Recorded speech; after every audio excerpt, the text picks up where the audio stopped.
Instagram ആയാലും Facebook ആയാലും YouTube ആയാലും എവിടെ നോക്കിയാലും ഇപ്പോൾ കാണുന്നതും കേൾക്കുന്നതുമെല്ലാം രേണു സുധിയെയും അവരുടെ വീഡിയോകളെ പറ്റിയുമൊക്കെയാണ്.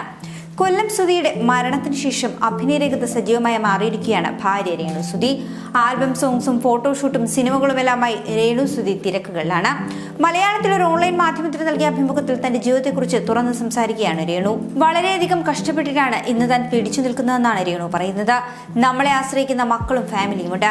ആരെന്തൊക്കെ തന്നെ മോശമായി പറഞ്ഞാലും മുന്നോട്ട് എന്ന ഒരു തീരുമാനത്തിലാണ് ഇപ്പോൾ താൻ ഇങ്ങനെ പിടിച്ചു നിൽക്കുന്നതെന്നാണ് രേണു പറയുന്നത്. തന്റെ വീട്ടിൽ തന്നെ പപ്പയും അമ്മയുമുണ്ട്. സുധിച്ചേട്ടനുള്ളപ്പോഴും ഇവിടെ അവരുണ്ടായിരുന്നുവെന്നും രേണു പറയുന്നു. കാരണം തന്റെ കുഞ്ഞിനെ നോക്കാൻ മറ്റാരുമില്ല. അവന്റെ കാര്യങ്ങളൊക്കെ അവരാണ് നോക്കുന്നത്. തനിക്കൊരു ചേച്ചിയാണുള്ളത്. ചേച്ചിയും ഫാമിലിയും താൻ താമസിക്കുന്ന വീടിന്റെ തൊട്ടുപിറകിൽ ഒരു വാടക വീട്ടിലാണ് താമസിക്കുന്നത്. ചേച്ചിയുടെ മക്കളും തന്റെ കുഞ്ഞും ഒരുമിച്ച് പഠിച്ചു വളരുന്നുവെന്നും രേണു പറയുന്നു. സുധിയുടെ ആദ്യ വിവാഹത്തിലെ മകനാണ് കിച്ചു എന്നറിയപ്പെടുന്ന രാഹുൽ. കിച്ചു കൊല്ലത്ത് നിന്ന് പഠിക്കുന്നു. അവധിക്ക് വീട്ടിലേക്ക് വരുമെന്നാണ് കിച്ചുവിനെ പറ്റി രേണു പറയുന്നത്. ഷൂട്ടിങ്ങിന് വേണ്ടി താൻ ഒറ്റയ്ക്കാണ് പോകുന്നത്. കാരണം തനിക്കൊപ്പം വരാൻ ആരും തന്നെയില്ല.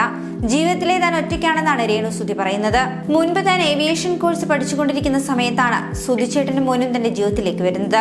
തന്റെ കരിയർ പോലും ഉപേക്ഷിച്ചിട്ടാണ് അവർക്ക് വേണ്ടി താൻ ജീവിച്ചത്. അന്ന് ജോലിക്ക് വേണ്ടിയുള്ള ട്രെയിനിങ് വരെ കഴിഞ്ഞതാണ്. നെടുമ്പാശ്ശേരി എയർപോർട്ടിൽ തനിക്കൊരു ജോലി ശരിയായതുമാണ്. സുധിച്ചേട്ടന്റെ ഒരു ഫ്രണ്ട് അവിടെയുണ്ട്. ഭാര്യയെ വിട്ടോളൂ, ജോലി സെറ്റാണെന്ന് അവർ പറയുകയും ചെയ്തിരുന്നു. അന്ന് കിച്ചു കുഞ്ഞാണ്, 7ാം ക്ലാസ്സിൽ പഠിക്കുന്നു. അച്ഛ, ഈ അമ്മയെ നമുക്ക് ഇപ്പോൾ കിട്ടിയതല്ലേ, അമ്മയെ ജോലിക്ക് വിടേണ്ട, അമ്മ വേറെ സ്ഥലത്തും നമ്മൾ രണ്ടുപേരും വേറെ സ്ഥലത്തുമാകുമെന്ന് കിച്ചു എന്ന് പറഞ്ഞു. തനിക്ക് അവരാണ് വലുതെന്ന് താനും മനസ്സിലാക്കി. കിച്ചുവിന് അമ്മയില്ലായിരുന്നു. താൻ വന്നപ്പോൾ അവൻ തന്നെ കണ്ടത് അമ്മയായിട്ടാണ്.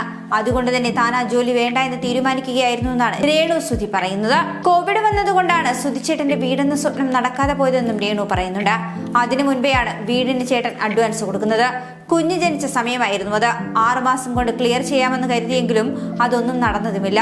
പിന്നെ ചേട്ടന് മാനസികമായി ഭയങ്കര പ്രശ്നങ്ങളുണ്ടായിരുന്നു. ചേട്ടന്റെ കൂടെ തങ്ങളും താങ്ങും തണലുമായി നിന്നതുകൊണ്ട് ചേട്ടൻ തളർന്നു പോയില്ല എന്നാണ് രേണു സുധിയെ പറ്റി പറയുന്നത്. പിന്നീട് സുധിയുടെ പേരിൽ ഒരു ചെക്ക് കേസ് വന്നിരുന്നു. കൂടെ നിന്നവർ അദ്ദേഹത്തിന് പണി കൊടുത്തതാണ്. അവർക്ക് തന്റെ മുന്നിൽ പോലും വരാൻ കഴിയില്ല എന്നാണ് രേണു പറയുന്നത്. സുധിച്ചേട്ടനും താനും തമ്മിൽ 7 വർഷത്തെ ബന്ധം മാത്രമാണുള്ളത്. അതിനു മുന്നത്തെ സാമ്പത്തിക കാര്യങ്ങളോ അദ്ദേഹത്തിന്റെ കാര്യങ്ങളോ ഒന്നും തനിക്കറിയില്ല. മഴവിൽ മനോരമയിലെ ഷോ എല്ലാം കഴിഞ്ഞതിനു ശേഷമാണ് തനിക്ക് സുധിച്ചേട്ടനെ കിട്ടുന്നതെന്നും രേണു പറയുന്നു. വിവാഹം കഴിഞ്ഞ് 1 വർഷത്തിനുള്ളിൽ തങ്ങൾക്ക് കുഞ്ഞുണ്ടായി.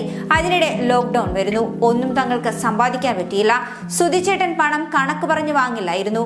കൂടെയുള്ളവരും മുൻപ് ഇക്കാര്യം പറഞ്ഞിട്ടുണ്ടെന്നും രേണു ചൂണ്ടിക്കാണിക്കുന്നു. സുധി മരിക്കുന്നതിന് 2-3 ദിവസങ്ങൾക്ക് മുൻപ് തന്നോട് പറഞ്ഞത് 6 മാസത്തിനകം വീട് പണിയുമെന്നാണ്. എന്നാൽ പക്ഷേ മരിക്കുന്നതുവരെ നല്ലൊരു വീട്ടിൽ കഴിയാൻ സുധിച്ചേട്ടന് കഴിയാത്തതിൽ തനിക്കേറെ വിഷമമുണ്ടെന്നാണ് രേണു സുധി പറയുന്നത്. കൂടുതൽ വാർത്തകൾക്കായി B4 Blaze ഫോളോ ചെയ്യൂ, സബ്സ്ക്രൈബ് ചെയ്യൂ.